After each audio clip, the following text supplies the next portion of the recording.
કચ્છના સુપ્રસિદ્ધ પક્ષી અભયારણ્ય છારી ઢંઢને આજે વિશ્વ વેટલેન્ડ દિવસ નિમિત્તે રામસર સાઇટમાં સમાવેશ કરવાનો મહત્વનો નિર્ણય કેન્દ્ર સરકારે જાહેર કર્યો।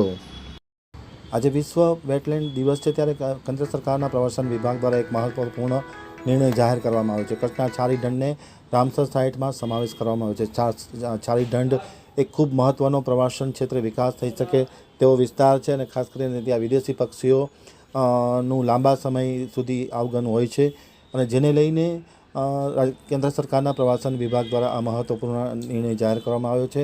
રામસર સાઇટમાં તેનો ઉલ્લેખ કરવામાં આવ્યો છે। આમ કચ્છનું છારી ઢંઢ વિસ્તાર છે એ વિશ્વ સ્તરે ચમકી ગયું છે અને કેન્દ્ર સરકારના પ્રવાસન વિભાગે આ મહત્વનો નિર્ણય જાહેર કર્યો છે। રામસર સાઇટ એ રામસર સંમેલન હેઠળ આંતરરાષ્ટ્રીય મહત્વ માટે નિયુક્ત કરેલા વેટલેન્ડ સાઇટ છે જેને ધ કન્વેન્શન ઓન વેટલેન્ડ તરીકે પણ ઓળખવામાં આવે, જે 2 ફેબ્રુઆરી 1971ના રોજ રામસર ઈરાનમાં યુનેસ્કોના આશ્રય હેઠળ હસ્તાક્ષર કરાયેલી આંતરરાષ્ટ્રીય પર્યાવરણ સંધિ છે।